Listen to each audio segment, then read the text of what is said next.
ini, peristiwa kekerasan di sekolah yang dilakukan oleh siswa sekolah dasar mencuri perhatian halayak.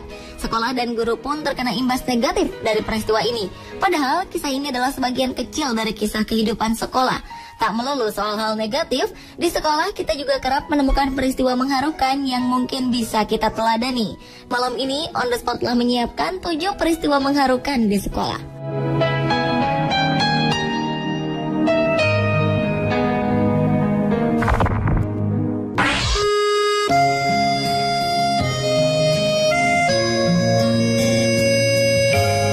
Berbagai cara dilakukan pihak sekolah untuk mempersiapkan siswa-siswanya menghadapi ujian akhir nasional. Di Jambi misalnya, sebuah SMP negeri mengadakan doa bersama dengan para orang tua siswa. Tidak hanya berzikir dan berdoa, para murid duduk di depan ibunya masing-masing untuk meminta maaf dan memanjatkan doa demi kelancaran UAN yang akan mereka hadapi. Setelah meminta maaf, para murid membasuh kedua kaki ibunya hingga bersih. Acara basuh kaki ini pun mengundang tangis haru para murid dan orang tua. Membersihkan kaki ibu dimaksudkan sebagai ungkapan terima kasih yang tak terhingga kepada orang tua, khususnya ibu, atas segala pengorbanan mereka terhadap sang anak. Bagi para siswa, ritual mencuci kaki ibu ini memang ritual yang sangat mengharukan. Mereka berharap saat ujian nasional, mereka dapat menyelesaikan soal dengan benar.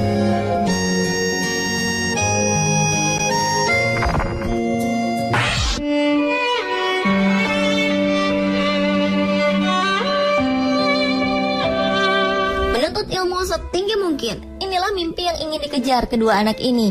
Siti dan Rusli adalah keponakan dan paman yang umurnya tidak berbeda jauh. Rusli mengalami lumpuh layu sejak bayi, sehingga ia tidak bisa berjalan. Meski fisik tidak sempurna, Rusli adalah salah satu siswa berprestasi di sekolah. Kepintaran pamannya ini membuat Siti selalu bersemangat mendorong pamannya untuk terus bersekolah. Ia pun rela menggantikan kaki pamannya dengan menggendongnya ketika pergi ke sekolah. Siti dan Rusli tinggal bersama di rumah orang tua Rusli.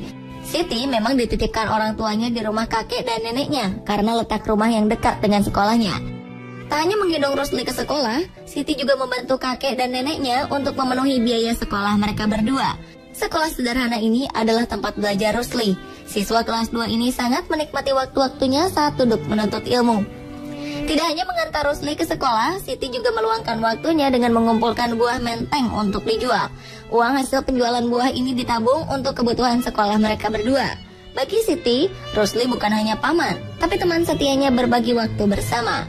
Siti juga rajin mengajar Rusli berjalan dengan menggunakan tongkat agar kelak ia bisa mandiri.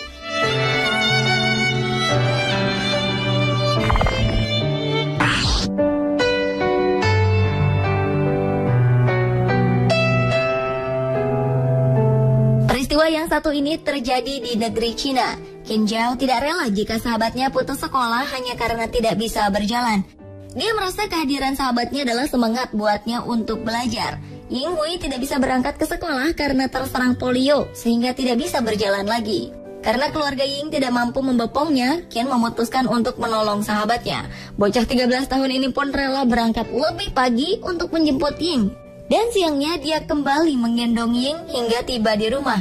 Setiap sampai ke sekolah, murid-murid lainnya juga ikut membantu Qin untuk membawa Ying sampai ke ruangan kelas mereka. Kisah heroik ini akhirnya terdengar oleh pemerintah. Ying mendapatkan bantuan berupa kursi roda, sehingga Qin bisa mendorong sahabatnya ini dan tidak perlu menggendongnya lagi. Qin dianggap pahlawan bagi sahabatnya, namun Qin mengaku melakukannya karena itu kewajiban seorang sahabat, bukan karena ingin dipuji.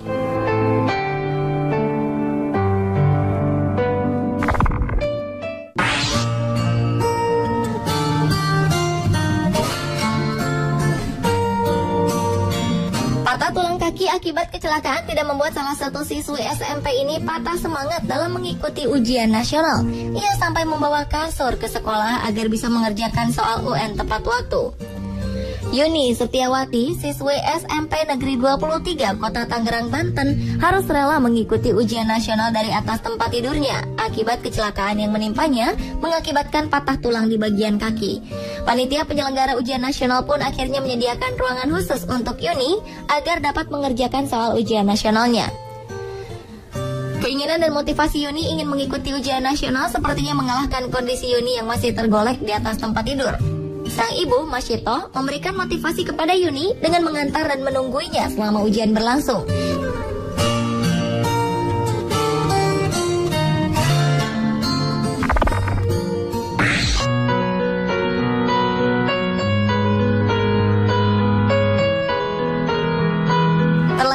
kondisi fisik berbeda dengan anak lainnya membuat Arya Gustiansyah harus berjalan merangkak. Namun kondisi ini tidak membuat bocah 8 tahun ini malas. Mimpi menjadi dokter membuatnya semangat bersekolah, walaupun harus merangkak melewati perbukitan sejauh 2 km. Setiap pagi, sang nenek mengantar Arya berangkat ke sekolah. Sesekali, Arya berhenti sejenak untuk mengistirahatkan tangannya yang sakit karena menopang beban tubuhnya. Kadang, neneknya pun terpaksa menggendongnya agar Arya tidak terlalu lelah. Di sekolah, Arya tidak pernah merasa minder. Ia berbaur dengan teman-temannya. Wali kelasnya pun memuji semangatnya yang begitu aktif dan bisa mengikuti pelajaran dengan baik. Sebagai seorang anak, wajar kalau Arya sesekali merasa malu. Tetapi impian menjadi dokter selalu bisa menyingkirkan rasa malu itu.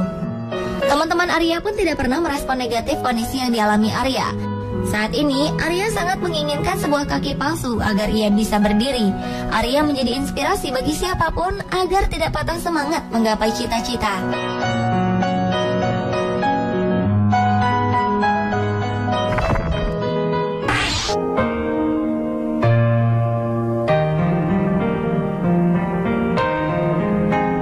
Demi menggapai cita-cita, Hairul, pelajar yang hidup di pedalaman pegunungan Desa Bulo, Kecamatan Bulo, Polewali Mandar, akhirnya harus meninggalkan rumah dan keluarga tercinta. Anak kelima dari 7 bersaudara pasangan Salimin dan Samaria ini terpaksa berangkat sehari lebih awal lantaran jarak dari rumahnya menuju sekolah cukup jauh. Perjalanan ini hanya dapat ditempuh dengan berjalan kaki menyusuri pedalaman pegunungan desanya selama seharian lamanya. Karena itu, Hairul memutuskan untuk menginap di gudang sekolah agar tidak terlambat mengikuti ujian selama 4 hari. Kendati jauh dari kata layak untuk dijadikan tempat tinggal dan tempat belajar, Hairul tetap semangat mempersiapkan ujiannya dengan baik. Di gudang ini, ia juga harus mempersiapkan sendiri segala keperluannya, mulai dari makanan hingga pakaiannya selama 4 hari. Dikala hari masih gelap, Hairul segera bangun mempersiapkan diri untuk mengikuti ujian. Tak ada perasaan takut, kendati harus tinggal seorang diri di sekolah. Tak lupa, Hairul menunaikan sholat sembari berdoa kepada Tuhan dan kembali membaca buku pelajaran agar diberi kemudahan saat mengikuti ujian nanti. Walau kerap mendapat olokan dari teman-temannya, Hairul mengaku tidak malu, asalkan dapat mengikuti ujian akhir nasional ini dengan lancar. Dan hal ini semata-mata dilakukannya demi menggapai cita-citanya.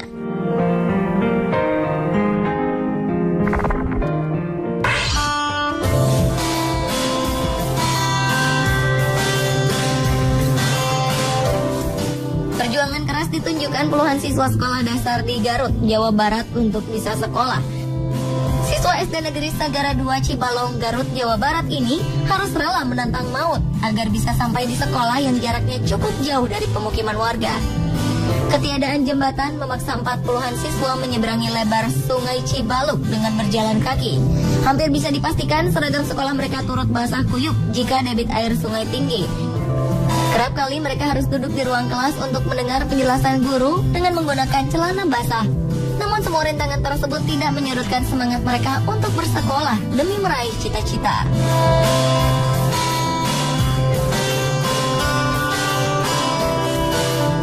Mirsa, itulah 7 peristiwa mengharukan di sekolah yang bisa menjadi inspirasi bagi kita semua.